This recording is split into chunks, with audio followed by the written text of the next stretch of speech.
సింగరేణిని ఒక బంగారు బాతులాగా చూసి దీనిలో ఎట్లా డబ్బులు సంపాదించాలని ఆలోచన చేసి ఒక కొత్త విధానం, ఒక కొత్త నిబంధన తీసుకొని వచ్చినారు. ఆ నిబంధన ఏందయ్యా అంటే, ఎందుకంటే సింగరేణి దక్షిణ భారతదేశంలోనే అతిపెద్ద కోల్ బ్లాక్, భారతదేశంలోనే అతిపెద్ద కోల్ బ్లాక్స్లో ఒకటి.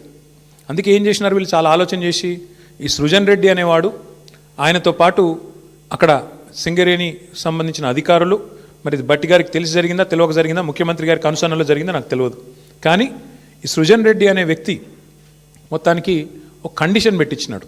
ఏమని? ఖచ్చితంగా ఇప్పుడు ఉదాహరణకు మీరు తెలంగాణలో ఉన్నారు, ఎక్కడో జార్ఖండ్లో కోల్ బ్లాక్ ఉంది, మీకు కంపెనీ ఉంది, మీ కంపెనీకి అర్హతలు ఉన్నాయి, వాళ్ళు టెండర్ పిలిచారు, మీరు డైరెక్ట్గా ఆన్లైన్ టెండర్ వేయచ్చు. ఇవాళ రేపు మొత్తం ₹1,00,000 వరకు కూడా ఆన్లైన్ టెండరే కదా ఇవాళ. 1,00,000 దాటింది అంటే ఈ టెండర్, ఈ ప్రొక్యూర్మెంటు, ఈ టెండర్. అట్లాంటప్పుడు 1,000 కోట్లు 100 కోట్లతో ముడిపడ్డ కోల్ బ్లాక్లలో వీళ్ళు ఎంత పనికిమాలిన నిబంధన పెట్టారంటే, మీరు బిడ్ చేయాలంటే, మీరు పార్టిసిపేట్ చేయాలంటే టెండర్లో మీరు ఇక్కడ బిడ్ వేయాలి అంటేనే మీరు సైటుకు స్వయంగా వచ్చి సైటు విజిట్ చేసినట్టు సర్టిఫికేట్ తీసుకోవాలి సింగరేణి దగ్గర అని పెట్టినారు. అంటే దీని ఉద్దేశం ఏంది? ప్రపంచంలో ఇప్పుడు ఆస్ట్రేలియా వాడు ఉంటాడు, అమెరికా వాడు ఉంటాడు, వాడు సింగరేణి బిడ్లో పార్టిసిపేట్ చేయాలంటే వాడు స్వయంగా రావాలా, వచ్చి సింగరేణి అధికారులను కాలు పట్టుకొని వాళ్ళని వేలు పట్టుకొని బతిమలాడి ఆ సర్టిఫికేట్ తీసుకోవాలి సైట్ విజిట్ చేసినా అని.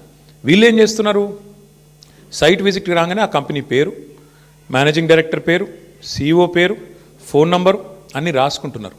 రాసుకొని సుజన్ రెడ్డి స్వయంగా బెదిరిస్తున్నాడు ఫోన్ చేసి, నేను ముఖ్యమంత్రి బామ్మర్ది మాట్లాడుతున్నా, మీరు ఇందులో పాల్గొనొద్దు అని బెదిరిస్తున్నాడు.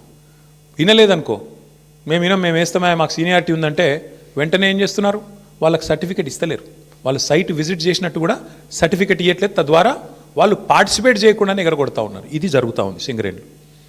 ఇప్పుడు నైనీ కోల్ బ్లాక్ ఏదైతే నిన్న బట్టి విక్రమార్క గారు రద్దు చేశారో, ఆ రద్దు వెనుక ఉన్నది కూడా వాటాల పంచాయతీ మీకు తెలుసు.